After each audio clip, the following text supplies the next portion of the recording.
இதயத்தை எவ்வாறு வலிமையாக பாதுகாத்துக் கொள்ளலாம், இதயம் சார்ந்த நோய்கள், அவற்றை தடுக்கும் முறைகள், அவற்றிற்கான நவீன சிகிச்சை முறைகளை பற்றி இன்றைக்கும் நம்மிடையே பகிர்ந்து கொள்ள வந்திருக்கிறார் டாக்டர் சொக்கலிங்கம் அவர்கள். நிகழ்ச்சியில் அடுத்த பகுதியாக வரவிருப்பது பல்லாண்டு வாழ்ந்திட. அன்பு நேயர்களே, மீண்டும் உங்களை சந்திப்பதில் மகிழ்ச்சி. காலை வணக்கம். நான் சில வாரங்களாக சொல்லிகிட்ருக்கேன் எதிர்மறை எண்ணங்கள். ஏன்னா நீங்கள் எல்லாம் பார்ப்பீங்க, உங்கள் உறவினர்கள், நண்பர்கள், சொக்கலிங்கம் சேர்த்து நீங்களும் சரி, ஏதாவது இந்த பர்சனாலிட்டி இல்லாத இருந்திருக்கவே முடியாது.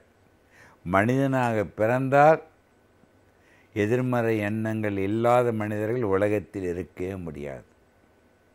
அவர் அனுபவங்கள் அவர்களை எதிர்மறை எண்ணங்களிலிருந்து நேர்மறை எண்ணங்களுக்கு கொண்டு வர வேண்டும். நாம் எவ்வளோ சீக்கிரம் வரமோ அவ்வளோ சீக்கிரம் உடல் நலத்துடன் இருப்போம். அதில் ஒன்றும் சந்தேகமே கிடையாது. சரி, இந்த வாரம் நான் என்ன சொல்ல போகிறேன்னா, சில ஹார்மோன்ஸ் பற்றி சில வாரமாக சொல்லிகிட்ருக்கேன். சில பேர் சொன்னாங்க இந்த ஹார்மோன்ஸ் பற்றி கொஞ்சம் விளக்கி சொல்லக்கூடாதா, அது எதனால் இப்படி வருது, அதோடய தீங்குகள் என்னன்றது இந்த ஒரு வாரம் 2 வாரத்தை உங்களுக்கு விளக்கி சொன்னேன்னா பிறகு நான் சொல்ல போவது அனைத்தும் உங்களுக்கு சுலபமாக புரிஞ்சிடும்னு நினைக்கிறேன். சரி, இந்த எதிர்மறை எண்ணங்கள் சொன்னேன்ல, ஏ சி டி இ என்ற எதிர்மறை எண்ணங்கள். இந்த ஸ்லைடை பாருங்களேன். இந்த ஸ்லைடில் பார்க்கும் பொழுது அந்த எதிர்மறை எண்ணங்களால் பார்த்திங்களா, இந்த ஸ்லைடில் உடனே இந்த எண்ணங்கள்லாம் எங்கே வருது? மூளையில் தானே வருது. மூளையிலுடைய எண்ணங்கள் மூளையிலுடைய எண்ண அலைகளாக மாறி அது உடம்பில் இருக்கின்ற நாணமில்லா சுரப்பிகளின் கெமிக்கல்ஸ் சொல்கிறோமில்ல, அந்த ஹார்மோன்ஸ், மிக அதிக அளவில் இந்த ஹார்மோன்ஸில் பாருங்களேன். முக்கியமாக இந்த நெகட்டிவ் தாட்ஸ்னால் வர நெகட்டிவ் ஹார்மோன்ஸ் பாருங்களேன். நெகட்டிவ் மைண்ட் செட்டில் வர ஹார்மோன்ஸ் அட்ரினலின், நார் அட்ரினலின், கார்டிசால், இன்னொன்று பாருங்கள் அது ஆக்சிடேட்டிவ் ஸ்ட்ரெஸ். இது அனைத்தும் கூடி விடுகிறது. இது கூடின ஒன்று என்ன ஆகுதுன்னா, அதோடைய அந்த கூடிய ஹார்மோன்ஸ் எல்லா உறுப்புகளையும், இந்த ஹார்மோன்ஸ் தான் ஃபார் எக்ஸாம்பிள் இதய துடிப்பு 72 முறை. இந்த அட்ரினலின் கூடின ஒன்று அந்த 72 100ஆக 120ஆக கூடிடும். உதாரணமாக வச்சிங்களேன், உடனே ஒருத்தனுக்கு படபடப்பு வருது, வேர்வை வருவது, மூச்சு வாங்குவது, இது அனைத்தும் அட்ரினலின் ஹார்மோன் எதிர்மறை எண்ணங்களால் கூடுவதால். புரிஞ்சுக்கிச்சிங்களா? இதையே நேர்மறை எண்ணங்களான டைப் பி என்ற பர்சனாலிட்டி, அந்த காமாக, மகிழ்ச்சியாக, அமைதியாக இருக்கின்ற வரும்பொழுது அதற்கேற்றவாறு அந்த ஏ என்ற பர்சனாலிட்டி எதிர்மறை எண்ணங்கள் வரும்பொழுது அந்த மூளையில் ஏற்படுகின்ற அந்த தாட்ஸ்னால் வருகின்ற வேவ்ஸ் இருக்குல்ல, மூளையுடைய அலைகள் எண்ணிக்கை பீட்டா என்ற வேவ்லிருந்து, பீட்டா வேவ்ன்றது என்ன, 14 வேவ்ஸ் பர் செகண்ட் இருக்கிறது. 14லிருந்து 50 100ஆக அதிகமாக போயிடும். அதே ஒருவன் எதிர்மறையில் நேர்மறை எண்ணங்களான மகிழ்ச்சியான பர்சனாலிட்டி டைப் பி என்று விட்டால் அது ஆல்ஃபா மைண்ட் என்ற மன எண்ணங்களால் மூளையில் ஏற்படுகின்ற அந்த வேவ்ஸ் மைண்ட் வேவ்ஸ்ன்னு சொல்கிறோம்ல, அந்த அலைகள் 14லேருந்து குறைந்து 8லேருந்து 14ஆக மாறிடும். எவன் ஒருவன் 8லேருந்து 14 சைக்கிள்ஸ் பர் செகண்ட் என்ற நேர்மறை எண்ணங்களுக்கு வந்துட்டாங்கன்னா ஆட்டோமேட்டிக்காக ஞாபகம் வைத்துக் கொள்ளுங்கள், ஆட்டோமேட்டிக்காக அந்த அட்ரினலின், நாரலின், கார்டிசால்லாம் குறைந்து இவனுக்கு சுரக்கின்ற ஹார்மோன்ஸ் பாருங்களேன். இது முக்கியமானது. என்டார்ஃபின், மெலட்டோனின், செரட்டோனின், HDL என்ற ஹை டென்சிட்டி லைப்போப்ரோட்டீன் என்ற குட் கொலஸ்ட்ரால் அதிக அளவில் இரத்தத்தில் கலந்துவிடும். எவன் ஒருவனுக்கு நாளும் கூடுகின்றதோ அவர்கள் 100 வருடம் கடந்து வாழ முடியும். இப்போது அப்படி இருக்கும்போது ஏன் சொக்கலிங்க இந்த கடவுள் இயற்கையை அந்த ஹார்மோன்ஸ் ஏன் அப்படி படைச்சாங்க? அது இல்லாதையே வச்சிருக்கலாமே. அந்த ஹார்மோன்ஸ் இல்லாவிட்டால் நம்ம உயிர் வாழவே முடியாது. அந்த அட்ரினலின்ற ஹார்மோன் கொஞ்சம் சுரந்தால் தான் சொக்கலிங்க பேசுகிறத நீங்கள் கேட்க முடியும். நீங்கள் கேட்டுக்கொண்டிருக்கின்ற சக்தி கூட அட்ரினலின் வேண்டும், நார் அட்ரினலின் வேண்டும், கார்டிசால், எல்லா ஹார்மோனும் உயிரை காப்பாற்றுகின்றது. எப்பொழுது என்றால் அது அளவுடன் இருக்கும்பொழுது உங்களை காப்பாற்றுகின்ற அந்த ஹார்மோன்ஸ் அளவுக்கு மீறும் பொழுது உங்களை கொன்று விடுகின்றது. இதை பாருங்கள், இந்த ஸ்லைடை பாருங்களேன், மிக முக்கியமாக போடுகின்றேன். ஏன் இதெல்லாம் நமக்கு வச்சுருக்காங்க? பல்லாயிரம் கோடி வருடங்களுக்கு முன்பு, லட்சம் வருடங்களுக்கு முன்பு நாம் அனைவரும் காட்டில் தோன்றினோம்.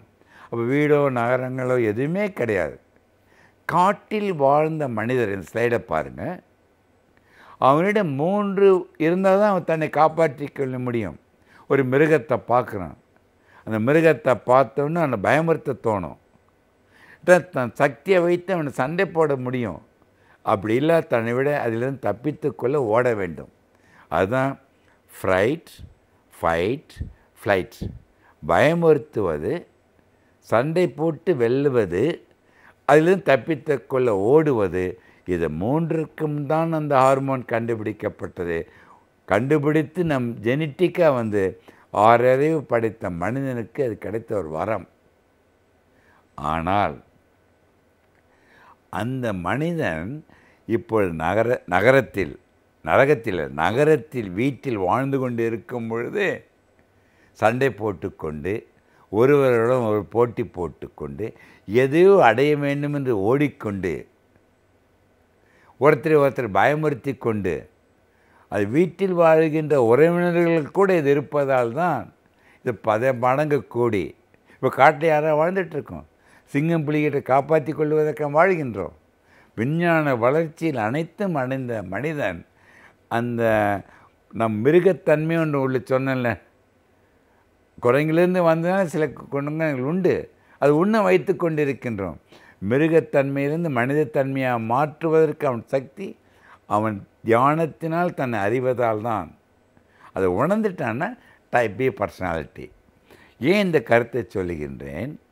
இது மிக முக்கியமாக நினைக்கின்றேன் நான் நேயர்களே.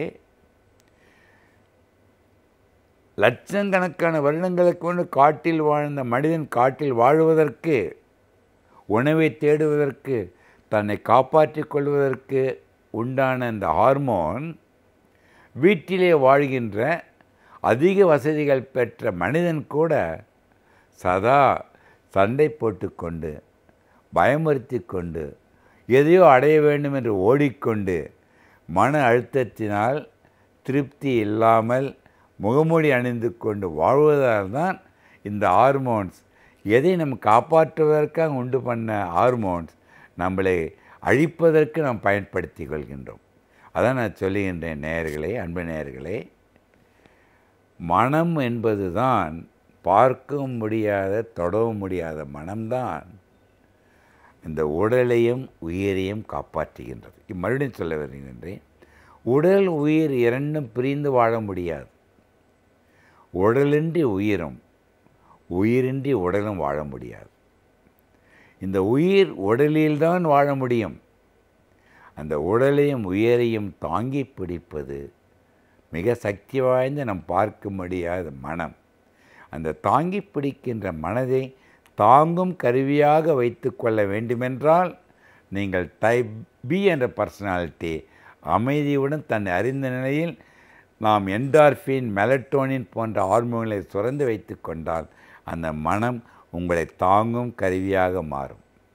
எப்பொழுது அந்த மனதை தம் அறியாமையால், ஆணவத்தால், நம்முடைய புரிந்து கொள்ளாத நிலையில் இருக்கும் பொழுது அந்த மனம் நேர்மறை எண்ணங்களாக இருந்து எதிர்மறை எண்ணங்களாக மாறும் பொழுது அதை காக்கும் மனம் உங்களை காப்பாற்றுகின்ற மனம் உங்களை தாக்கும் மனமாக மாறி அந்த மனதை வைத்தே உங்கள் உடலையும் உயிரையும் இழந்து விடுகிறீர்கள்.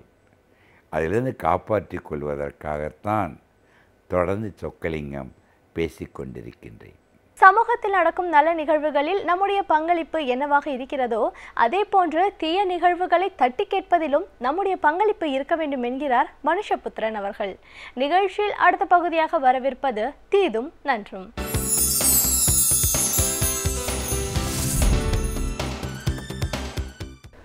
பொதுவாக நம்முடைய சமூகத்தை பாதிக்கக்கூடிய பல விஷயங்களை பற்றி நாம் இந்த நிகழ்ச்சியில் தொடர்ச்சியாக பேசி வந்திருக்கிறோம். தனிமனிதர்களுக்கு ஏற்படக்கூடிய பிரச்சனைகள், பெண்களுக்கு ஏற்படக்கூடிய பிரச்சனைகள், குறிப்பிட்ட சமூக பிரிவினருக்கு ஏற்படக்கூடிய பிரச்சனைகள், நீதிமன்றங்களுக்கும் மக்களுக்கும் இடையே இருக்கக்கூடிய சிக்கல்கள், தீர்ப்புகள் தொடர்பாக அல்லது சட்டங்கள் தொடர்பாக எல்லாம் தொடர்ந்து நாம் மிகவும் திறந்த மனதுடன் இந்த நிகழ்ச்சியில் நாம் விவாதித்து வந்திருக்கிறோம். அந்த வகையில் தான் சமீபத்தில் பாராளுமன்றத்தில் தாக்கல் செய்யப்பட்ட, மக்களவையில் நிறைவேற்றப்பட்ட ஒரு மசோதா, ஒரு புதிய சட்டம் பற்றி நாம் இங்கு பேச வேண்டிய ஒரு அவசியம் ஏற்பட்டிருக்கிறது. அதுதான் முத்தலாக் பற்றியது.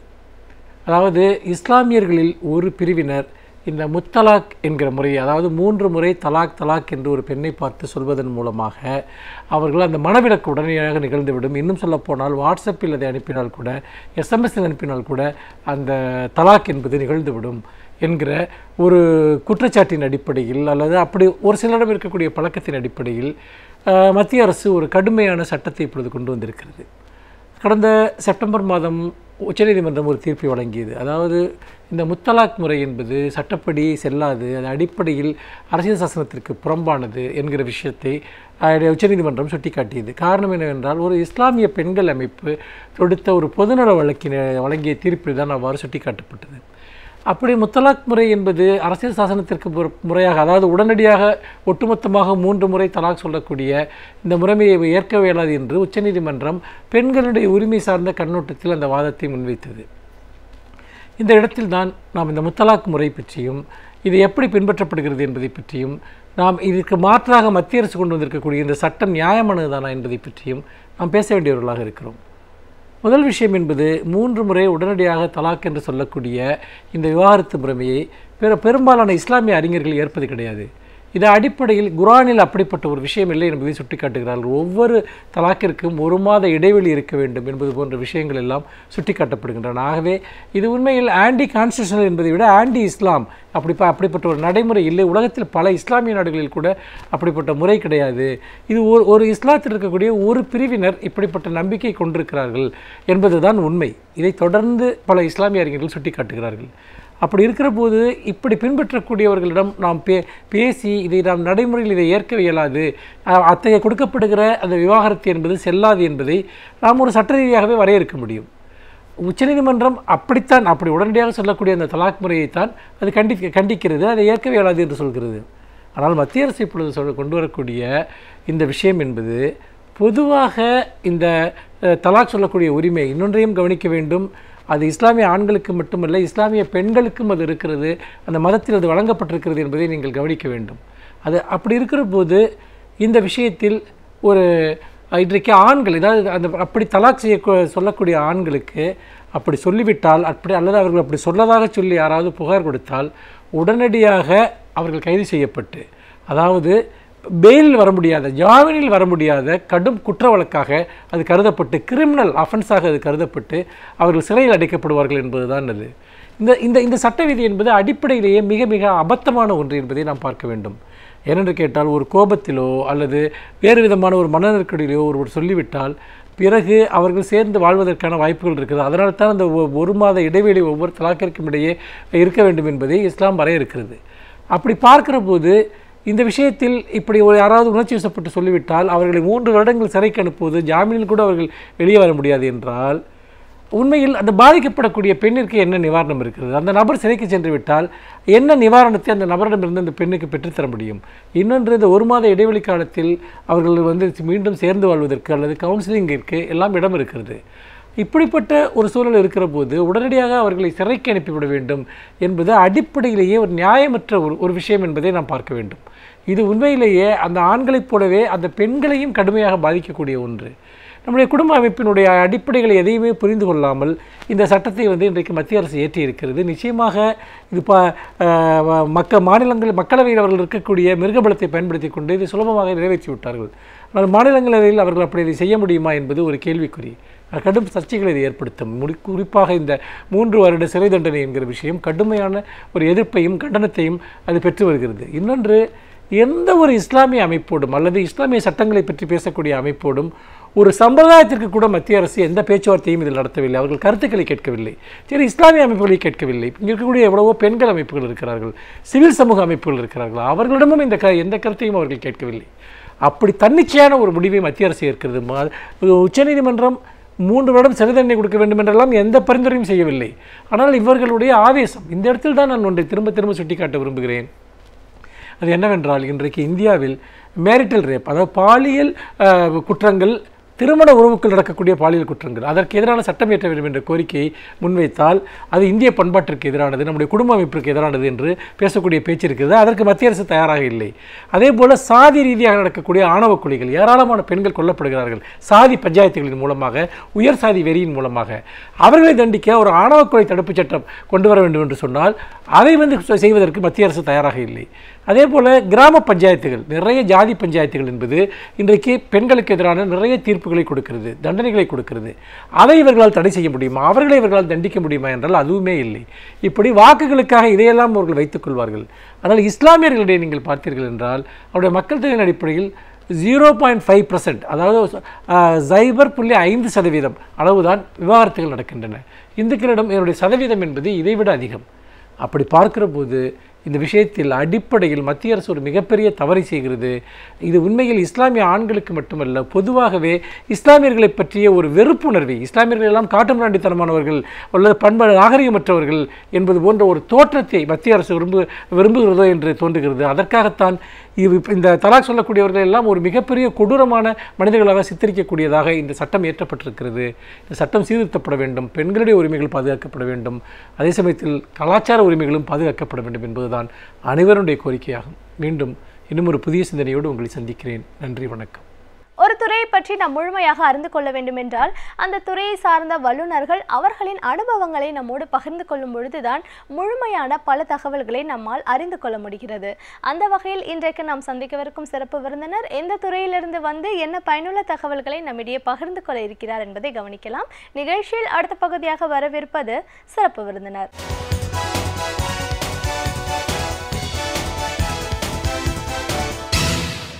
வணக்கம் நேயர்களே, விடியலேவா நிகழ்ச்சியின் சிறப்பு விருந்தினருக்கான நேரம் இது. இன்றைய சிறப்பு விருந்தினர் CATU ஆட்டோ தொழிலாளர் சம்மேளனத்தின் மாநில பொதுச் செயலாளர் திரு சிவாஜி. ஒரு அமைப்போட பொது செயலாளர் அப்படிங்கிற முறையில் இன்னைக்கு ஆட்டோ தொழிலாளர்கள் அவங்களுடைய பிரச்சனைகள் என்ன, அரசாங்கத்துக்கிட்ட இவங்க முன்வைக்கிற கோரிக்கைகள் என்ன, இப்படி பல விஷயங்களை நாம் அவர்கிட்ட கேட்டு தெரிஞ்சுக்கலாம். வணக்கம் சார். வணக்கம். CATU ஆட்டோ தொழிலாளர் சம்மேளனத்தின் மாநில பொதுச் செயலாளராக எங்கள் நிகழ்ச்சிக்கு உங்களை முதல்ல வரவேற்கிறோம் சார். ஆட்டோ தொழிலாளர் அப்படின்னு சொல்லும்போது ஆட்டோன்ற ஒரு விஷயம் இன்னைக்கு அன்றாட மக்களோட தேவையில் ஒரு இன்றியமையாத ஒரு இடம் அப்படின்னு சொன்னால் ஆட்டோ. எந்த ஒரு நேரத்துலையும் ஒரு ஆட்டோ அப்படின்னு கூப்பிட்டா நம்ம போகிற இடம் சரியான முறையில் நேரத்தில் போய் சேரலாம் அப்படின்ற ஒரு எண்ணம் மக்கள் மத்தியில் இருக்குது. அந்த மாதிரியான ஒரு சேவை செய்கிற ஆட்டோ தொழிலாளர்கள் அவர்கள் சந்திக்கிற பிரச்சனைகள் என்ன, அரசாங்கத்தின் மூலமாக அவங்களுடைய எதிர்பார்ப்புகள் என்ன, நீங்கள் ஒவ்வொரு நிலையிலையும் சில போராட்டங்கள் இந்த விலைவாசி உயரும் போது வைக்கிறீங்க, அதுக்கு அரசாங்கம் எந்த அளவுக்கு செவி சாய்க்குது? இப்போ இன்னைக்கு பன்னாட்டு நிறுவனங்களோட வருகையினால ஆட்டோவும் சரி பிரைவேட் கால் டாக்ஸிஸும் சரி பெரிய அளவில் பாதிக்கப்படுறாங்கன்னு சொல்கிறதெல்லாம் நம்ம பார்க்குறோம். ஸோ இந்த பிரச்சனைகள் சார்ந்த நிறைய விஷயங்களை இன்னைக்கு பேச வேண்டியிருக்கு சார். ஒரு அமைப்போட மாநில பொதுச் செயலாளர் அப்படிங்கிற முறையில் ஆட்டோ தொழிலாளர் சங்கம் இந்த சங்கம் மூலமாக என்ன மாதிரியான ஒரு விஷயங்கள் பிரச்சனைகள் எல்லாம் நீங்கள் பார்த்துட்ருக்கீங்க?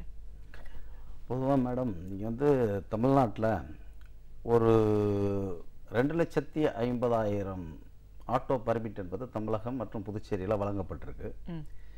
இந்த ஆட்டோ தொழிலாளிகள் அவர்களுக்கு அரசாங்கம், எந்த அரசாங்கமும் வங்கிகள் மூலமாக கூட அவர்களுக்கு அந்த வண்டி வாங்குவதற்கான ஏற்பாடு கூட செய்கிறதில்ல. அவங்களுடைய குறைந்தபட்ச மூலதனத்தை வச்சு வண்டி வாங்குறாங்க. அதில் சிலர் ஓனராகவும் இருக்கிறாங்க. சிலர் ஒரு சில நிதி நிறுவனங்கள் கூடுதலான ஆட்டோக்களை வாங்கி அதில் வாடகை வாகன ஓட்டுநர்களாகவும் இருக்கிறாங்க. இதில் பிரச்சனை என்னன்னு சொன்னாக்க ஏராளமான இந்த சமூகத்தில் இந்த நாட்டில் மக்களுக்கு சாதாரண ஜனங்களுக்கு என்னென்ன பிரச்சனை இருக்கோ அந்த பிரச்சனைகளை எல்லாம் அவர்களுக்கும் இருக்கு. அவங்க வந்து ஆட்டோ தொழிலாளிகள் என்பவர்கள் சமூகத்தில் பிரிக்க முடியாதவர்கள், வானத்திலிருந்து குதிச்சவங்கல்ல, ரெடியாக வந்து இந்த சமூகத்தில் நம்முடைய உறவினராக, சொந்தக்காரராக, சகோதரராக இருக்கிறாங்க. படிச்சுக்கிறாங்க, படிச்சுட்டு அவங்களுக்கு வேலை கிடைக்கல, அலைகிறாங்க. அவங்க படிகள் ஏறி பல படிகளை ஏறி இப்படி நீங்கள் பார்த்தீங்கன்னா நிறைய இன்றைக்கி பிஇ படித்தவங்க, எம்ஏ படித்தவங்க, இவர்கள் எல்லாருமே இன்றைக்கி வந்து இந்த தொழிலுக்குள்ளே வர சுய தொழில் என்கிற அடிப்படையில் கையை ஊண்டி கர்ணம் பயணம்னு கிராமப்புறத்தில் சொல்கிற அந்த பழமொழியின் அடிப்படையில் தங்கள்கிட்ட இருக்கக்கூடிய சின்ன சின்ன மூலதனத்தை போட்டு இந்த தொழிலுக்கு வர்றாங்க. அப்படி வந்தவர்கள் இன்றைக்கி தமிழகத்தில் பொது போக்குவரத்தில் அரசாங்க போக்குவரத்துக்கு அடுத்தபடியாக ஜனங்களை ஏற்றி இறக்கிற பணியை செய்யக்கூடியவர்களாக நம்மளுடைய ஆட்டோ தொழிலாளிகள் இருக்கிறாங்க. கிட்டத்தட்ட எல்லா துறைகளிலும் நம்ம ஆய்வு செய்கிற போது ஆட்டோ தொழிலாளிகள் நேர்மையாளர்களாகவும் அடுத்தவர் சொத்துக்கு ஆசைப்படாதவர்களாகவும் ஏதோ கிடைக்கிற வருமானத்தை வைத்து ஒரு கௌரவமான வாழ்க்கை நடத்தணும் என்கிற முறையில் தான் இந்த ஆட்டோ தொழிலாளிகள் வர்றாங்க. இப்படி வருகிறவர்களை அரசாங்கங்கள் அதேபோல் இவர்களுக்கான ஏதாவது உதவி செஞ்சு இவர்களை கை தூக்கி விடணும் என்கிற முறையில் எந்த உதவியும் பெருசாக அவங்களுக்கு பண்ணுறதில்லை.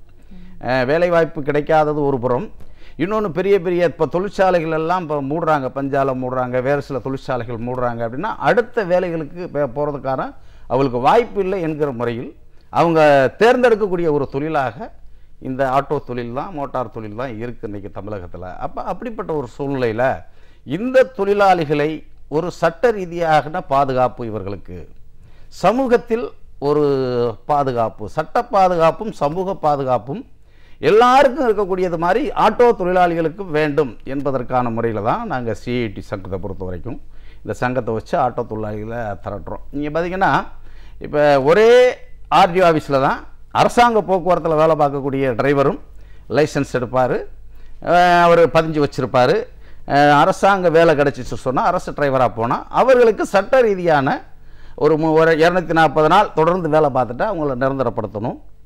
நிரந்தரப்படுத்தியாச்சுன்னு சொன்னால் அவர்கள் பல்வேறு விதமான வருஷத்துக்கு ஒரு தடவை வருமானம், அவர்களுடைய சம்பளத்தில் ஒரு உயர்வு ஏற்படும். வீடு கட்டணும்னு சொன்னால் லோன் போட்டுக்கிறலாம், ஒரு வாகனம் வாங்கணும்னு சொன்னால் லோன் போட்டுக்கிறலாம். அது இன்னைக்கு பிரச்சனையாக இருக்குது என்பது இருந்தாலும் கூட இந்த சட்ட ரீதியான பாதுகாப்பு அவங்களுக்கு இருக்குது. அதே ஆர்டிஓ ஆஃபீஸில் லைசன்ஸ் எடுக்கக்கூடிய நம்ம ஆட்டோ தொழிலாளிக்கு எந்த பாதுகாப்பும் இல்லை, எந்த சலுகையும் இல்லை. ஒரு ஒரு ஒரு வண்டி வாங்கணும்னா கூட அவர்களுக்கு உதவி இல்லைங்கிற பட்சத்தில் அடுத்த கட்டமாக வீடு வாங்கணும், இல்லை வேறு விதமான குழந்தைகளுக்கு படிப்புக்கு ஒரு லோன் வாங்கணும் என்றால் கூட அப்படிப்பட்ட ஒரு வாய்ப்பு இல்லை. எனவே ஒரே அலுவலகத்தில் லைசன்ஸ் பெறக்கூடிய அவரும் டிரைவர், அவர் பஸ் டிரைவர், அரசாங்க பஸ் டிரைவர், இவர் ஆட்டோ டிரைவர், சொந்தமாக அவருக்கு இருக்க என்ன சட்ட சலுகை பாதுகாப்பு இருக்கோ அதே பாதுகாப்பு நம்மளுடைய ஆட்டோ தொழிலாளிக்கும் இருக்கணும் அப்படின்றதான் எங்களுடைய சிஐடி சங்கத்தினுடைய ஒரு அடிப்படையான நோக்கம். அதே போல் நீங்கள் பார்த்தீங்கன்னா சமூகத்தில் ஒரு ஒரு ஒரு வீட்டுக்கு பொண்ணு பார்க்க 2 பேரும் போகிறாங்க. ஒரு ஆட்டோ டிரைவரும் போகிறாரு, அரசாங்க போக்குவரத்து டிரைவரும் போகிறாரு. 2 பேருமே டிரைவர் தான். அந்த பொண்ணு வீட்டுக்காரங்க யாருக்கு கொடுப்பாங்கம்மா பொண்ணை? அரசாங்க பஸ் டிரைவருக்கு கொடுத்துருவாங்க. ஏன்னு சொன்னால் மாதம் முடிஞ்ச உடனே ஒரு நிரந்தரமான வருமானம் இருக்குது அப்படின்னு. அவர் வந்து ஆட்டோ தொழிலாளியை விட கொஞ்சம் கலர் கம்மியாக கொஞ்சம் அப்படி இப்படி இருந்தால் கூட அவருக்கு கொடுத்துருவாங்க. ஏன்னா ஒரு நிரந்தரமான வருமானம். ஆட்டோ தொழிலாளி எவ்வளோ தான் டீசெண்டாக அழகாக இருந்தால் கூட அவங்களுக்கு போட்டு. இது வந்து சமூகத்தில் இருக்கக்கூடிய ஒரு நிலைமை. இந்த சூழ்நிலையில் தான் நாங்கள் அரசாங்கம் சட்ட பாதுகாப்பையும் சமூகத்தில் தொழிலாளி ஆட்டோ தொழிலாளியாக இருந்தாலும் பஸ் டிரைவராக இருந்தாலும் அவருக்கு வந்து ஒரு சமூகத்திலும் ஒரு அந்தஸ்து மரியாதை இருக்கணும் அப்படின்றதை உருவாக்குறதுக்காக நாங்கள் சிஐடி சங்கம் வச்சு இன்றைக்கி போராடிக்கிட்டு இருக்கிறோம் மேடம். அதை பொறுத்த வரைக்கும் நிச்சயமா சார், நீங்கள் சொல்கிறதே ஒரு விதத்தில் ஆரோக்கியமாக இருக்குது. இப்போ இப்படிப்பட்ட ஒரு வேறுபாடுகள், 2 பேரும் டிரைவர் தான், இப்படி ஒரு வேறுபாடுன்னு இருக்கிற சூழலில் இன்றைக்கி இருக்கிற படித்த இளைஞர்கள் ஒரு சுயதொழில் வாய்ப்பாக இதுக்குள்ளே வர்றது வந்து இந்த துறையோட ஒரு அடுத்த கட்ட வளர்ச்சின்னு நம்ம சொல்லலாம். இப்போது அரசாங்கத்தின் மூலமாக இந்த மாதிரியான பிரச்சனைகள்லாம் முன்வைக்கிறீங்க அப்படின்னு சொல்லும்போது இன்றைக்கி அடிப்படை சாமானிய மக்கள் அதிகமாக பாதிக்கக்கூடியது விலைவாசி உயர்வு. அதுலேயும் இந்த பெட்ரோல் டீசல் விலையேற்றம் வந்து ஒரு கட்டுக்கடங்காமல் போயிடுச்சு அப்படின்னா. ஸோ மத்திய மாநில அரசுகளோட செயல்பாடுகள் இந்த விலைவாசியை பொறுத்த வரைக்கும் ஆட்டோ ஊழியர்கள் எவ்வளோ பாதிச்சிருக்கு?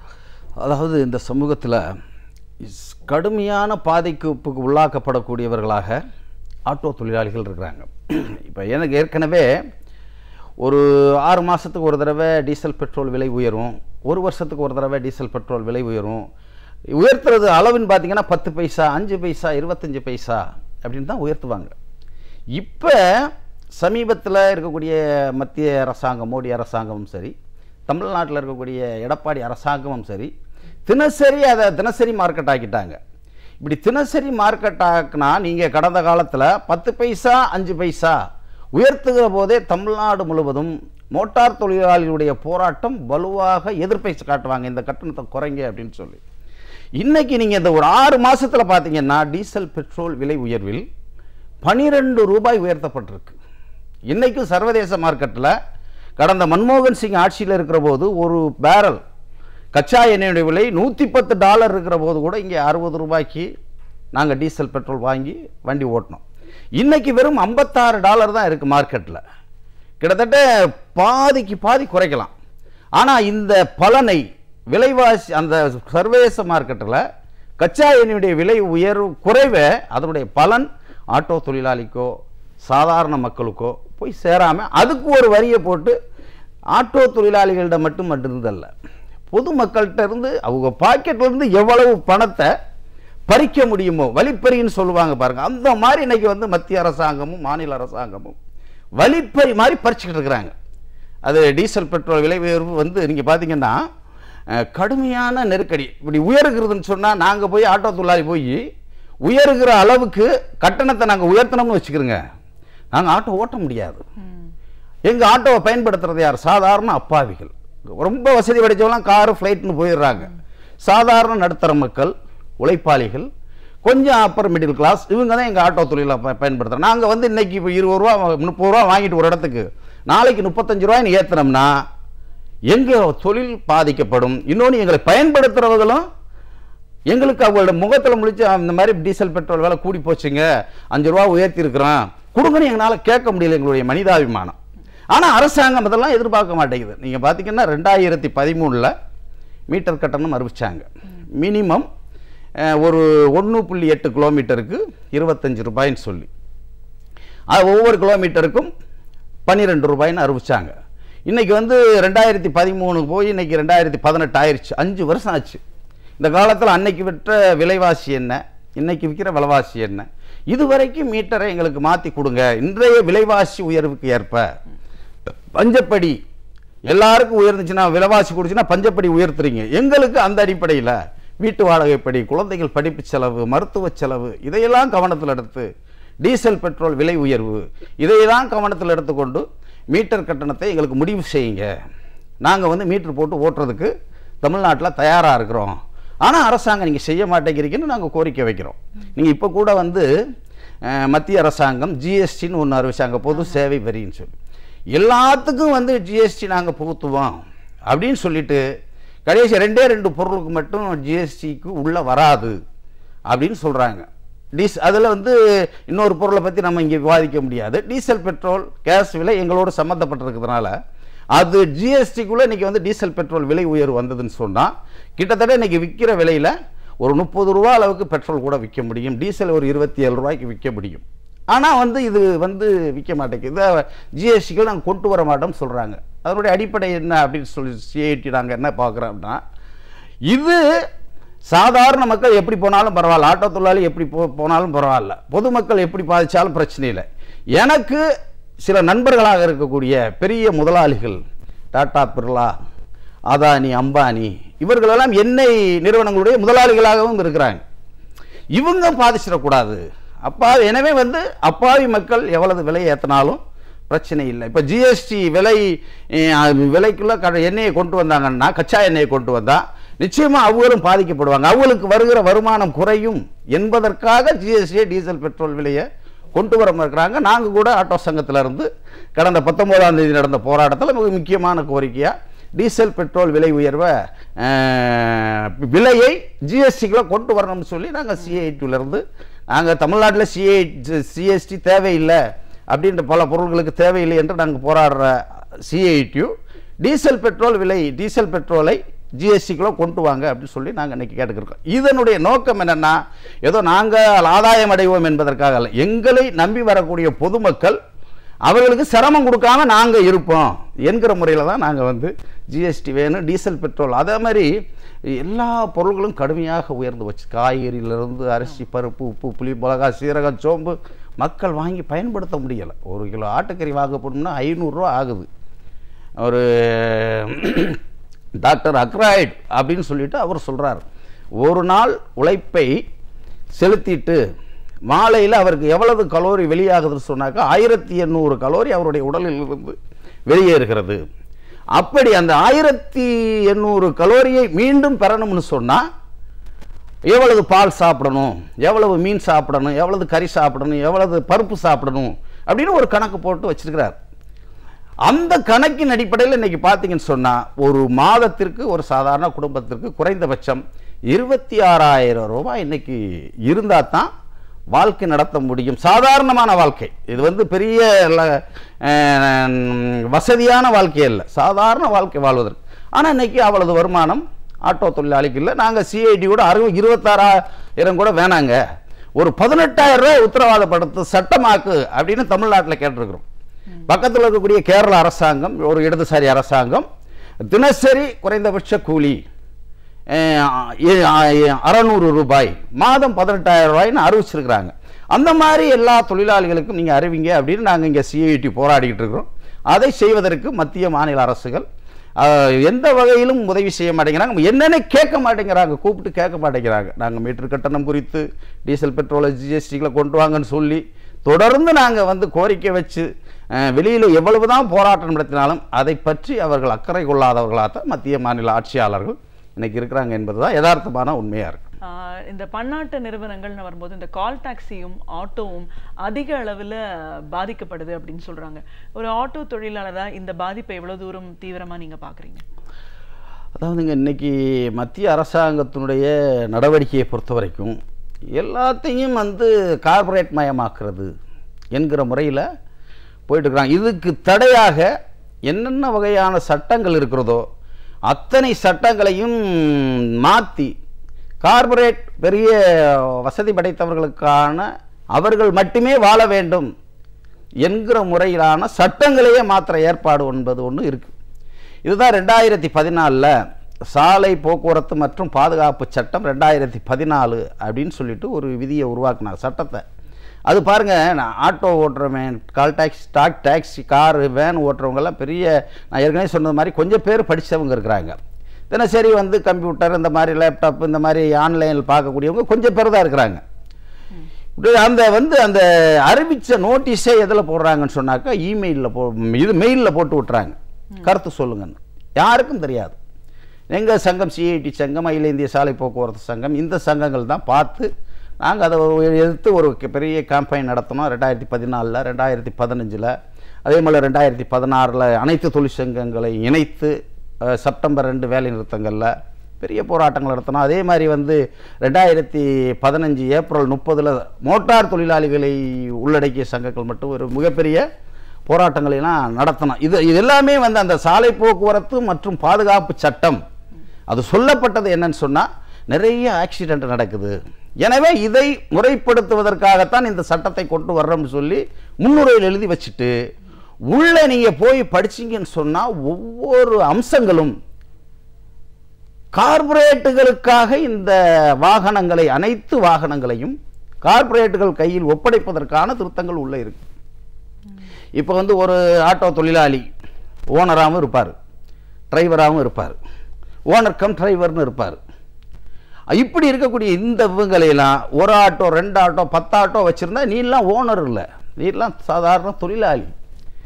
பெரிய பெரிய 5000 ஆட்டோ, 2000 ஆட்டோன்னு வச்சுருக்கான் ஒருத்தன், ஆட்டோக்களே உற்பத்தி பண்ணுறான், அவன் தான் ஓனர், நீ வந்து தொழிலாளி, அவனு நீனும் ஓனரா என்கிற முறையிலான ஒரு கருத்து புரிதலோடு அந்த பன்னாட்டு நிறுவனங்கள் அனுமதி கொடுக்க வகையில் சட்ட ரீதியான ஒரு மாறுதலையும் அந்த சட்டத்துக்குள்ளே கொண்டு வராங்க. பேர் வந்து சாலை பாதுகாப்பு மற்றும் பாதுகாப்பு சட்டம்னு. கேட்டாக்க நாங்கள் விபத்தை தடுப்பதற்கு இந்த சட்டத்தை கொண்டு வரோம் அப்படின்னு சொல்கிறாங்க. விபத்தை குறைக்கிறதுக்கு யாருக்கு அக்கறை இல்லை? இப்போ 2 நாளைக்கு முன்னாடி கூட நம்ம புத்தாண்டு தினம், அங்கங்கே புத்தாண்டை ஒட்டி நடந்த சில விபத்துகள் பெரிய அளவுக்கு கடந்த ஆண்டு போல் உயிரிழப்புகள்லாம் இல்லை, ஆனாலும் கூட 1 2 உயிரிழப்புகளும் கூட எல்லாரையுமே பதற வைக்குது. எல்லாருமே மனுஷன் தானே. அப்படி இருக்கக்கூடிய சூழலில் சாலை விபத்துகளை குறைப்பதற்கு நாங்கள் மட்டும்தான் காரணம் அப்படின்ற மாதிரியான டிரைவர்கள் மட்டும்தான் காரணம். அது ஆட்டோ டிரைவரா மற்ற டாக்ஸி டிரைவரா, விபத்து அப்படின்னா அது டிரைவர் தான் காரணம் என்பது மாதிரியான விஷயங்களை அதுக்குள்ளே கொண்டு வந்திருந்தாங்க. நாங்கள் எதிர்த்து ஒரு கடுமையான ஃபைட் பண்ணி தொழிலாளிகளை திரட்டி நாடாளுமன்றம் உட்பட இங்கே இருக்கக்கூடிய நம்மளுடைய இங்கே இருக்கக்கூடிய தமிழகத்தில் இருக்கக்கூடிய அனைத்து கட்சி தலைவர்களையும் சந்தித்து இந்த சட்டம் கூடாதுன்னு சொன்னதுக்கு பிறகு நம்ம தமிழ்நாட்டு தலைவர்கள் எல்லா கட்சி தலைவர்களுமே சொன்னாங்க இந்த சட்டம் பொருந்தாது அப்படின்னு. குறிப்பாக இடதுசாரிகள் சொன்னாங்க, திமுக சொன்னிச்சு, அதிமுக கூட அந்த முதல் கூட்டத்தில் ஜெயலலிதா முதலமைச்சராக இருக்கிற போது இந்த சட்டம் பொருந்தாதுன்னு அவங்க சொல்லிட்டு வந்தாங்க, அந்த அவனுடைய அமைச்சர்.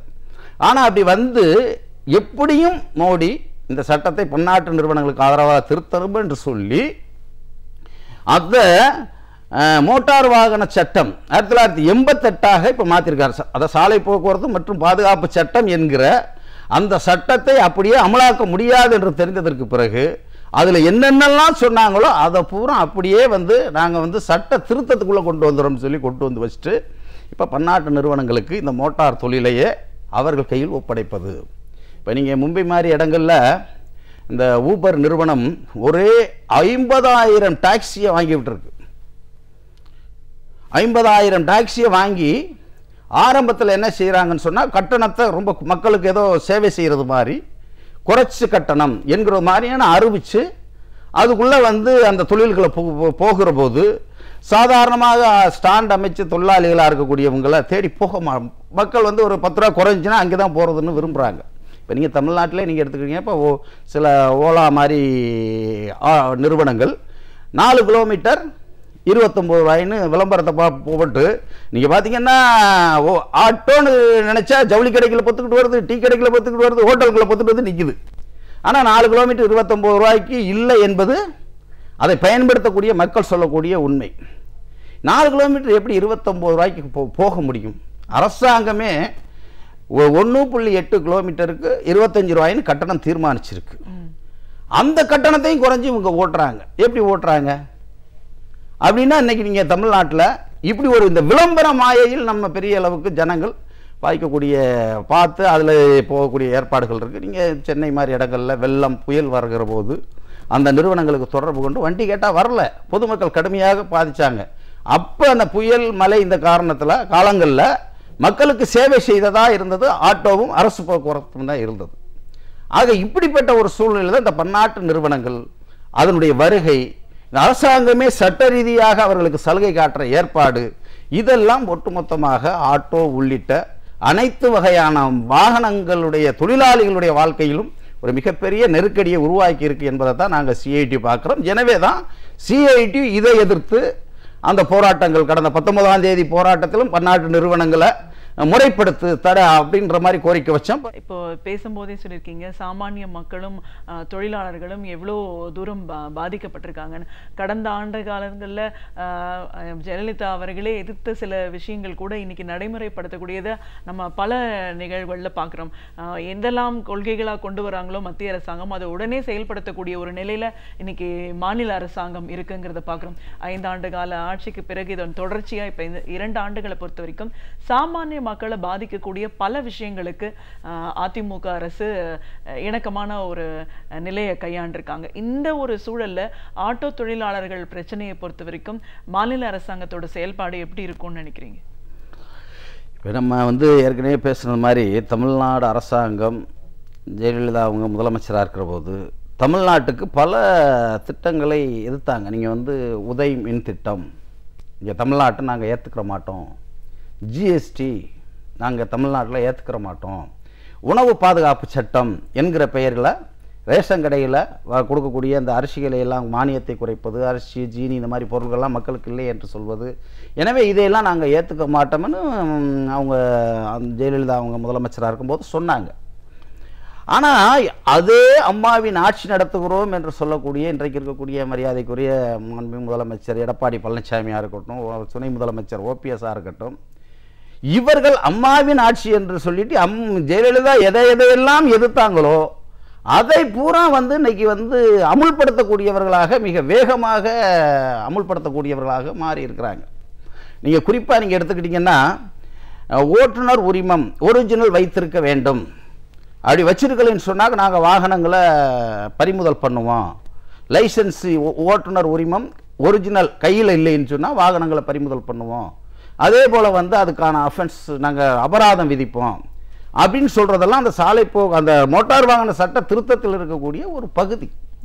இதை திடீர்னு வந்து ஒரு நாள் நைட்டோட நைட்டாக உத்தரவு போட்டு, அதுவும் வந்து எழுத்துப்பூர்வமான உத்தரவு இல்லை, வாய்மொழி உத்தரவு போட்டு தமிழ்நாடு முழுவதும் பல்லாயிரம் தொழிலாளியுடைய லைசன்ஸ் இன்னைக்கு வட்டார போக்குவரத்து அலுவலகங்களில் இருக்குது.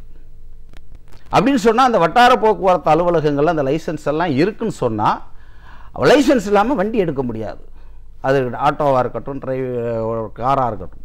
இன்றைக்கி ஒரு வீடுகள்லாம் இன்றைக்கி நடுத்தருவில் நிறுத்தப்பட்டிருக்கு. அப்போ இப்படிப்பட்ட ஒரு சூழ்நிலையில் மத்திய அரசாங்கம் சொல்லக்கூடிய எல்லா விஷயங்களையும் அதை ஒரு எதிர்ப்பு கூட இல்லாமல், இன்னும் சொல்லப்போனால் மத்திய அரசாங்கத்தினுடைய நேரடி ஆட்சியாக இருக்கக்கூடிய பிஜேபி கட்சி நடத்தக்கூடிய அந்த மாநிலங்களில் கூட இந்த அளவுக்கு வேகமாக அதிமுக அரசாங்கம், இன்னைக்கு அதிமுகன்னு அரசாங்கம்னு கூட சொல்ல முடியாது, இவங்க எடப்பாடி ஓபிஎஸ் பழனிசாமி இவர்களுடைய அரசாங்கம் ஒரு மிகப்பெரிய வேகத்தில் போவதனுடைய விளைவு மோட்டார் தொழிலையே மோடி கார்ப்பரேட் நிறுவனங்களிடம் ஒப்படைக்கணும்னு நினைக்கிறாரு.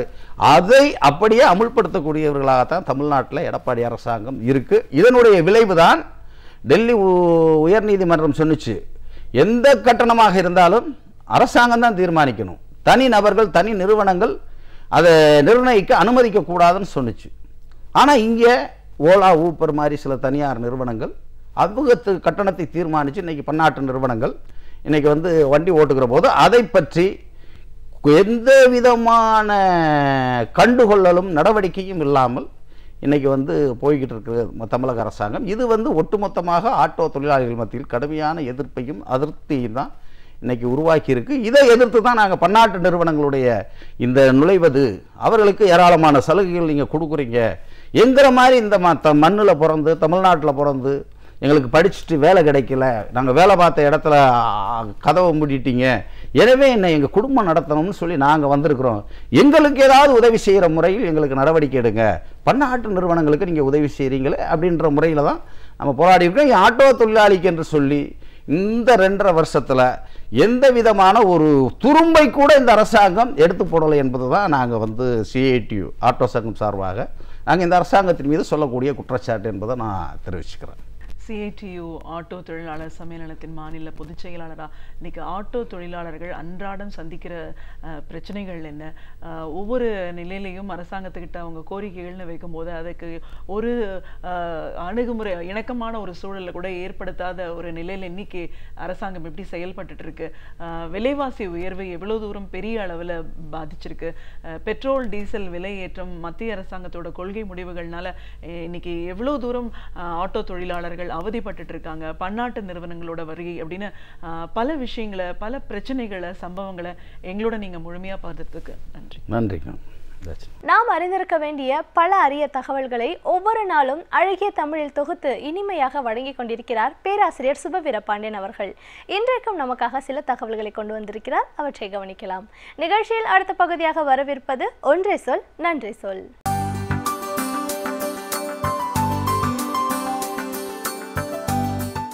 அனைவருக்கும் என் அன்பு வணக்கம்.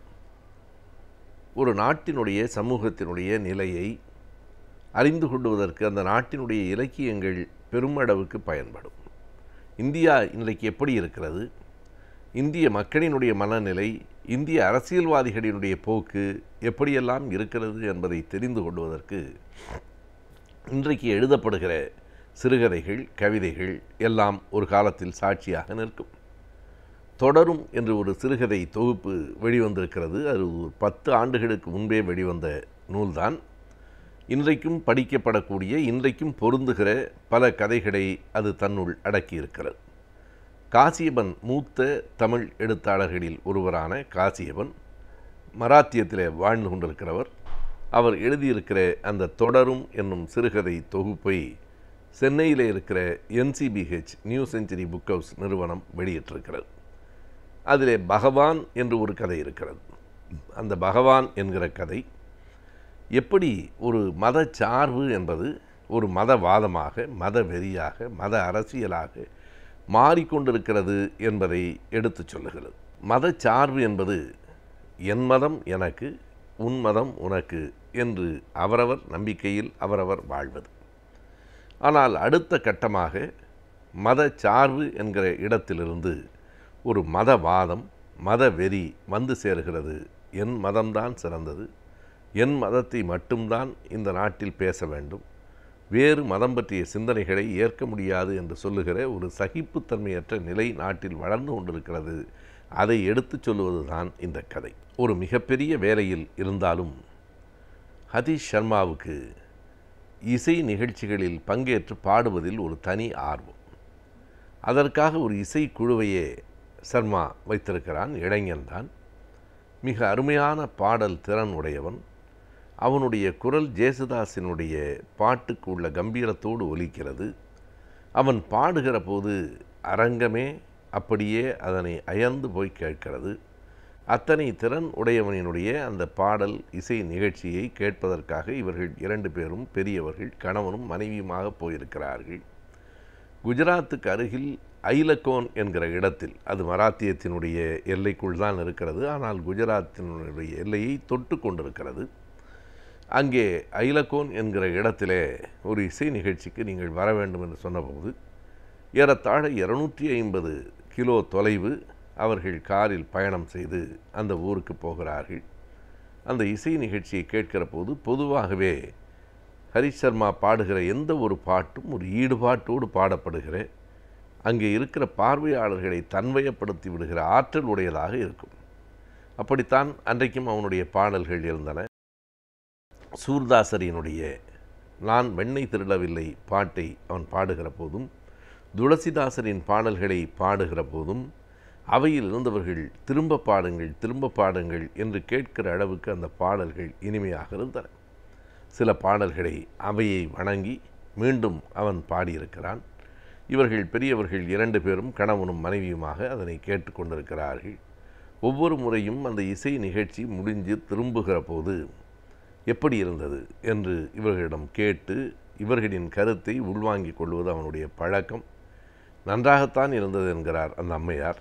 ஆனால் இந்த பெரியவரோ, போப்பா இன்றைக்கி எனக்கு அவ்வளவு பிடிக்கலை, எனக்கு ஒரு வருத்தம் தான் என்கிறார். ஏன் அப்படி சொல்கிறீர்கள்? ஒன்றுமில்லை, கடைசியாக நீ என்ன பாட்டை பாடுவாய்? எப்போதும் பாடுகிற அதே பாடல்தான், ரகுபதி ராகவ ராஜாராம் பாடல்தான் இன்றைக்கும் பாடினேன். இவர் பெரியவர் கேட்கிறார், நன்றாக நினைத்து பார்த்து சொல், அந்த பாடலை முழுமையாக பாடினாயா நீ? அவன் சிரிக்கிறான், இல்லை 2 வரியைத்தான் திரும்ப திரும்ப பாடினேன், ரகுபதி ராகவ ராஜாராம், பதீத பாவன சீதாராம், அவ்வளவுதான் பாடினேன். ஏன் 3வது வரி 4வது வரியை எல்லாம் பாடவில்லை என்று இவர் கேட்கிறார். உங்களுக்கு நிலைமை தெரியவில்லை, அந்த வரிகளை எல்லாம் இங்கே பாட முடியாது. ஈஸ்வர அல்லா தேரேனாம் சப்தோ சன்மதி தேபகவாம் என்கிற அந்த கடைசி 2 வரிகளை இந்த பகுதியில் பாட முடியாது, பாட விடமாட்டார்கள். அப்படி பாடினால் ஒரு கலவரம் கூட வந்துவிடும் என்று அவன் சொன்னபோது இவருக்கு அதில் நம்பிக்கை இல்லை. என்ன, ஒரு பாடலை பாடினால் கலவரம் வருமா? அதுவும் அந்த பாடல் காந்தியாருக்கு மிகவும் பிடித்தமான பாடல். அது மட்டுமல்லாமல் குஜராத்தில் 1000 ஆண்டுகளுக்கு முன்பு வாழ்ந்த ஒரு சித்தர் பாடிய பாடல். எல்லா மதங்களும் ஒன்றுதான் என்பதைப் போல அவர் பாடிய பாட்டு. அந்த பாடல் மிக உயர்வானது, ஒரு மத நல்லிணக்கம் கொண்டது, அனைவரையும் அரவணைத்து செல்லக்கூடியது. அதை பாடுவதில் என்ன பிழை என்று கேட்கிறார். இல்லை, அது குஜராத்துக்கு அருகில் இருக்கிறது, குஜராத்தில் இருக்கிறவர்கள் அந்த வரியை ஏற்க மாட்டார்கள் என்று இவன் சொல்லுகிறான். என்னமோ போ, எனக்கு ஒரு பாட்டை நீ பாதியோடு நிறுத்திவிட்டு வந்ததில் அவ்வளவு மகிழ்ச்சி இல்லை என்கிறார். அந்த அம்மையார் சொல்லுகிறார், அவர் இருக்கட்டும், அவர் ஏதாவது சொல்லுவார், நல்லா தான் இருந்தது பாட்டு, நீ அதற்காக கவலைப்படாதே என்கிறார். இந்த கதை எப்படி தொடங்குகிறதென்றால், அந்த பாடகன் இளைஞன் சர்மாவுக்கு தொண்டையிலே அறுவை சிகிச்சை ஆகியிருக்கிறது, உடனே புறப்பட்டு வாருங்கள் என்கிற தந்தியிலிருந்து தான் இந்த கதை தொடங்குகிறது. எதற்காக அவனுக்கு கழுத்தில் அறுவை சிகிச்சை செய்ய வேண்டிய நிலை வந்தது என்பதுதான் இந்த கதையினுடைய கடைசி பகுதி. இப்படி சொல்லிவிட்டு அவர்கள் பிரிந்து விட்டார்கள். பிறகு அவன் சொன்னான், மறுபடியும் அதே ஐலக்கோனில் பாட அழைத்திருக்கிறார்கள் என்று சொன்னான். அதற்கு பிறகுதான் இந்த நிகழ்ச்சி நடந்திருக்கிறது. என்ன ஆயிற்றென்றால், மீண்டும் அந்த ஊரில் போய் அவன் பாடுகிற போது இவர் சொன்னதை மனத்தில் வைத்துக்கொண்டு முழுமையாக 4 வரிகளையும் அவன் பாடியிருக்கிறான். ரகுபதி ராகவ ராஜாராம் பதீத பாவன சீதாராம் ஈஸ்வர அல்லா தேரேனாம் என்று பாடி முடிப்பதற்குள் அந்த அவை முழுவதும் ஒரே கூச்சல் குழப்பம். சில பேர் அங்கே இருந்து நாற்காலிகளை தூக்கி வீசி எறிந்திருக்கிறார்கள். இவன் அதையும் பொருட்படுத்தாமல் மறுபடியும் பாடிய நேரத்தில் ஒரு கும்பல் மேடைக்கே வந்து அவனை தாக்கி அவன் கழுத்தை கத்தியால் அறுத்திருக்கிறார்கள். இரத்தம் கொட்டி இருக்கிறது.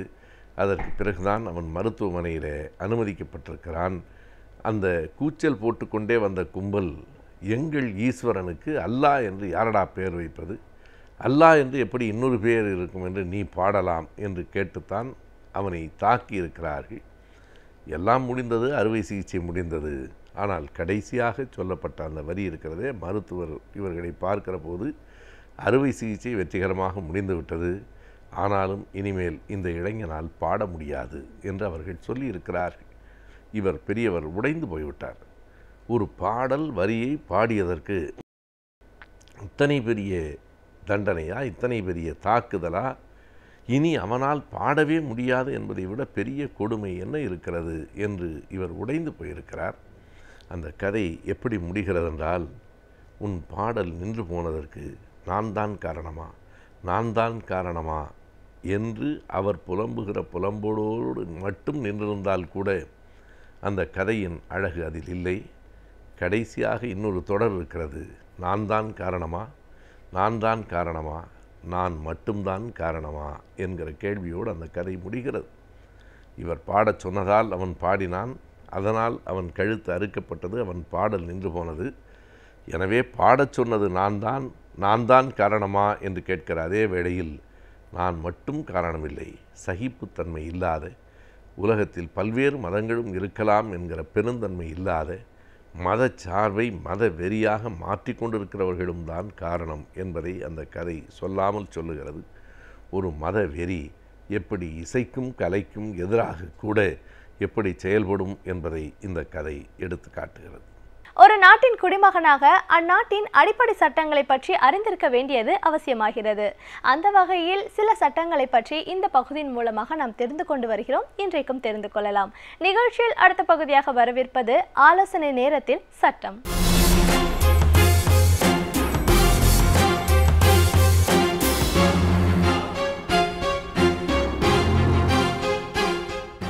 வணக்கம். இன்றைய ஆலோசனை நேரத்தில் நம்ம இன்றைக்கு பார்க்க போகிற முக்கியமான விஷயம் என்ன தெரியுமா? அரசியல்வாதிகள் மீது கிரிமினல் வழக்குகள் நடத்த தனி நீதிமன்றம் தேவையா அப்படிங்கிற ஒரு கேள்விக்கான பதில். சமீபத்தில் ரஞ்சன் கோகாய், நவீன் சின்ஹா என்ற 2 மாண்புமை நீதிபதிகள் உச்சநீதிமன்றத்தில் மத்திய அரசை அழைத்து, ஏன் நீங்கள் தனி நீதிமன்றங்களை அமைக்கக்கூடாது அப்படின்னு கேட்டார். அது மட்டும் இல்லாமல் இப்போ எவ்வளவு கேசஸ் நடந்துகிட்டு இருக்கு, நிலுவையில் இருக்கிற கேசஸ் என்ன அப்படின்னெல்லாம் மத்திய அரசை கேட்ட பொழுது, மத்திய அரசுக்காக அப்பியரான அந்த கவுன்சில்னால், அந்த அட்வொகேட்னால் பதில் சொல்ல முடியலை, எங்களால் சொல்ல முடியலை, ஏன்னா அதுக்குன்னு தனியாக ஒரு மெஷினரி கிடையாது எங்களுக்கு, அதனால் எங்களால் கரெக்டாக சொல்ல முடியலை அப்படின்னு சொல்கிறாங்க. அப்போ தான் நீதிமன்றம் கேட்டுச்சு, எவ்வளோ பெரிய விஷயமாக இருக்கக்கூடிய இதில் எந்த புள்ளி விவரமும் இல்லாமல் எவ்வளோ கேஸ் இருக்குது, எவ்வளோ பேர் இந்த மாதிரி குற்ற பின்னணி உள்ளவர்கள் அப்படிங்கிற விஷயமே தெரியாமல் ஒரு மத்திய அரசு செயல்படுவது சரிதானா அப்படிங்கிறது சுட்டி காட்டியிருக்காங்க. அப்பொழுது தான் மத்திய அரசின் அட்வொகேட் என்ன சொல்கிறார், அதை ரெப்ரசன்ட் பண்ணுற அட்வொகேட் என்ன சொல்கிறாருன்னா, நாங்கள் அசோசியேஷன் ஃபார் டெமோக்ராட்டிக் ரைட்ஸ் அப்படிங்கிற ADR என்கிற அமைப்பு எடுத்திருக்கக்கூடிய புள்ளி விவரங்களைத்தான் நாங்கள் இதுக்கு பயன்படுத்துகிறோம் அப்படின்னு சொல்கிறாங்க. அப்போ 2014 17 வரையிலுமான இந்த 3-4 வருட காலத்திற்கு உள்ளாக எவ்வளவு வழக்கு பதிவு செய்யப்பட்டிருக்கிறது என்பதை அந்த ADR மையம் சொல்லியிருக்கிறது. அதாவது சட்டமன்ற நாடாளுமன்றங்களிலே 1581 பேர் குற்றப்பின்னணி உள்ளவர்களாக இருக்கிறார்கள் என்று சொல்லியிருப்பதாக சொன்னார்கள். சரி, இப்போ என்னாச்சு நிலைமை அது பாருங்க அப்படின்னு கேட்டால், ஒரு 10 பேர் இறந்து போயிடுறாங்க, அதனால் இப்போ அது 1571 குறைந்திருக்கிறது. அதாவது கேஸ் நடத்தி தண்டனை அளித்து அப்படியெல்லாம் ஒன்றும் இல்லை. அப்போ அவங்க கேட்குறாங்க நீதிபதிகள், சரி அப்படின்னா அதில் எப்படி நீங்கள் விசாரிக்கிறீங்க, ஒரு வழக்கு எவ்வளவு காலம் நடக்கிறது, அப்புறம் எவ்வளவு தண்டனை வழங்கப்படுகிறது, குற்றம் நிரூபிக்கப்படுகிறதா அப்படிங்கிற விஷயங்களை பற்றிய தகவல்களை நீங்கள் வந்து உச்சநீதிமன்றத்திற்கு கொடுங்க, ஏன்னா இது இப்படியே விட முடியாது அப்படின்னு சொல்கிறாங்க. அப்போ அவங்க என்ன சொல்கிறாங்கன்னு கேட்டிங்கன்னா, ரொம்ப வருஷமாக கேசஸ் நடந்துக்கிட்டே இருக்குது, கன்விக்ஷன் ரேட் என்னவோ, அதாவது குற்றம் புரிந்தவர்களுக்கு தண்டனை என்கிற நிலை என்னவோ மிக மிக குறைவு தான் அப்படிங்கிறது நீதிமன்றத்தில் முன்வைக்கப்படுகிறது நீதிபதிகளுக்கு முன்னாலே. அப்போ தான் அவங்க கேட்குறாங்க, சரி அப்படி எவ்வளவு பேர் குற்ற பின்னணி உள்ளவங்க அதை நீங்கள் சொல்லுங்கள் அப்படின்னு கேட்குறாங்க. அப்போ என்ன வருதுன்னு கேட்டால், மக்களவை என்று சொல்லக்கூடிய லோக்சபாவை சேர்ந்தவர்களில் 188 பாராளுமன்ற உறுப்பினர்கள் மீது குற்றப்பின்னணி உள்ளதாக சொல்லி வழக்குகள் தாக்கல் செய்யப்பட்டிருக்கின்றன. இது வந்து ஒரு பாயிண்ட்டாக நம்ம பார்க்குறோம். அப்போது ராஜ்யசபா என்று சொல்லக்கூடிய மேலவையில் 44 பாராளுமன்ற உறுப்பினர்கள் மீது வழக்குகள் பதியப்பட்டு நிலுவையில் இருப்பதாக தெரிகிறது. அப்போ இந்த நிலைமை என்பது எவ்வளவு இருக்குது, இதில் ஸ்டேட் என்ன ரோல் ப்ளே பண்ணுது அப்படின்னு எல்லாம் கேட்கும் பொழுது எந்த தகவலும் மத்திய அரசின் வழக்கறிஞரிடம் கிடையாது. அப்போ தான் சொல்கிறாங்க நீதிபதிகள், இது வந்து உண்மையிலேயே ஜனநாயகத்தை ஒரு கேலிக்கூத்தாக்குகிற ஒரு விஷயம், நம்முடைய அடிநாதமாக இருக்கக்கூடிய ஜனநாயகத்தையே புறம் தள்ளுகிற முறையிலே மக்களவையிலோ அல்லது மேலவையிலோ வந்து நாடாளுமன்ற உறுப்பினர்கள் குற்றவியல் பின்னணி உள்ளவர்களாக இருந்தால் அதை தடுத்து நிறுத்த வேண்டிய பொறுப்பு என்பது அரசுக்கு உண்டு, நீதிமன்றத்திற்கு உண்டு. எனவே நீதிமன்றம் மத்திய அரசை கேட்டுக்கொள்கிறது, நீங்கள் வந்து 12 கோர்ட்டை ஸ்பெஷல் கோர்ட்ஸு நீங்கள் போடுங்க. அப்போ சரி 12 கோர்ட்டை நாங்கள் போடுறோம். அப்போ அந்த 12 கோர்ட்டுக்கு ஒரு வருஷத்தில் ஒரு கோர்ட்டு எவ்வளவு வழக்கை விசாரிக்க முடியும் அப்படின்னு கேட்குறாங்க. 165 வழக்குகளை விசாரித்து தீர்ப்பு அளிக்க முடியும். சில மாநிலங்களில் பார்த்திங்கன்னா 165க்கும் கீழே இருந்ததுன்னா ஒரு வருஷத்திலேயே இதில் அமைக்கப்படுகிற விரைவு நீதிமன்றங்களின் மூலமாக இவற்றை முடித்து விடலாம். ஆனால் நீங்கள் பார்த்தீர்கள் என்றால் குற்றவியல் பின்னணி உள்ள அரசியல்வாதிகள் மேலான வழக்குகள் நடக்கிற அந்த நாட்கள் அப்படின்னு பார்த்தீங்கன்னா நீண்ட நாட்கள் தவணையிலே இருக்கும், வாய்தா வாங்கியிருப்பாங்க, அந்த மாதிரி இருக்கும். ஆனால் இதில் என்ன சொல்கிறாங்க, ஒரு வருஷத்துக்குள்ளே நீங்கள் முடிக்கணும் கேசஸை அப்படின்னு சொல்லி நம்முடைய உச்சநீதிமன்றம் தகவல் கொடுத்திருக்கிறது. அதில் கூட பார்த்தீங்கன்னா இன்னும் ஒரு முக்கியமான விஷயங்கள், சில மாநிலங்கள் மட்டும் அதிகபட்சமான அளவிலே இன்றைக்கு எண்ணிக்கை உடையவர்களாக இருப்பதை நாம் பார்க்கிறோம். குறிப்பாக இன்றைக்கு பார்த்தீர்கள் என்றால் மகாராஷ்டிரா மாநிலத்தில் வந்து 160 MP MLAs குற்றவியல் பின்னணி உள்ளவர்களாக இருக்கிறார்கள். உத்தரப்பிரதேசத்திலே 143 பேர், பீகாரிலே 141, மேற்கு வங்கத்திலே 107, கேரளாவிலே 87, ஆந்திர பிரதேசத்திலே 84, தமிழ்நாட்டிலே 75, கர்நாடகாவிலே 73, மத்திய பிரதேசத்திலே 70, தெலுங்கானாவிலே 67 என்று இவைதான் உச்சபட்ச எண்ணிக்கையிலே குற்றவியல் பின்னணி உள்ளவர்கள் என்று அறிவிக்கை கொடுக்கப்பட்டிருக்கிறது. அப்போ இந்த சூழலில் நம்மை ஆளுகிறவர்கள், நமக்காக பேசுகிறவர்கள், அது சட்டமன்றமாக இருந்தாலும் சரி நாடாளுமன்றமாக இருந்தாலும் சரி, அவர்கள் குற்றப்பின்னணியிலே இல்லாதவர்களாக இருக்கணும்.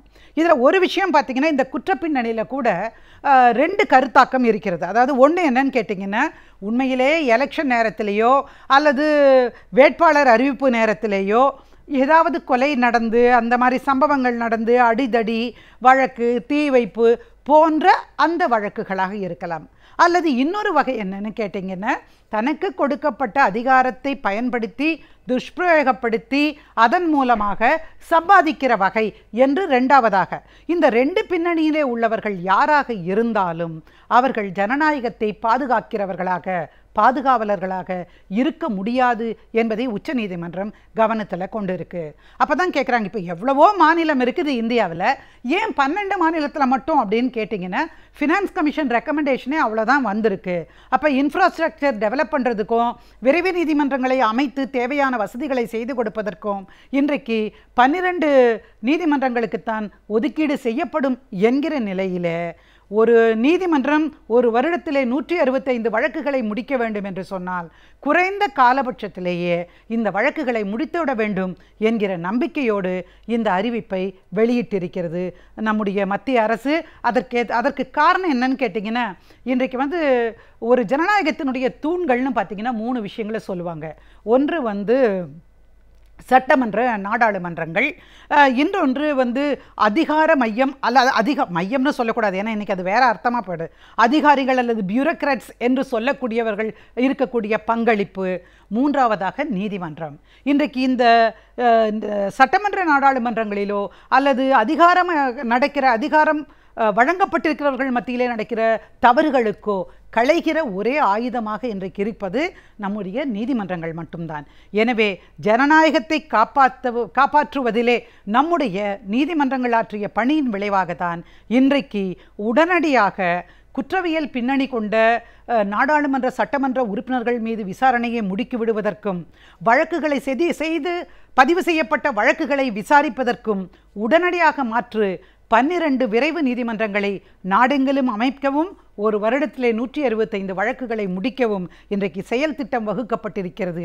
இது மட்டும் நன்றாக நடந்ததுன்னா உடனடியாக, அதாவது காலம் எப்போ நடக்குமோ அப்படிங்கிற மாதிரி இல்லாமல், ஏன்னா நம்ம வழக்கமாக எல்லாம் பேசுவோம், ஆமாமா எல்லாம் பண்ணுவாங்க ஆனால் ஒன்றும் தீர்ப்பு வராதும்பாங்க. ஆனால் அந்த நிலை மாற்றப்படுவதற்கான ஒரு சூழல் உருவாகி இருக்கிறது. அதை நாம் நிச்சயமாக வரவேற்க வேண்டும் என்று நான் வேண்டுகிறேன். நம் மனம் சீராக இருந்தால்தான் நம்முடைய எண்ணங்களும் செயல்பாடுகளும் சிறப்பாக அமையும். நம் மனதை எவ்வாறு சீராக வைத்துக் கொள்ளலாம் என்பதை பற்றி இன்றைக்கும் நம்மிடையே பகிர்ந்து கொள்ள வந்திருக்கிறார் டாக்டர் பத்ர் மொய்தீன் அவர்கள். நிகழ்ச்சியில் நிறைவு பகுதியாக வரவேற்பது மனமே மனமே.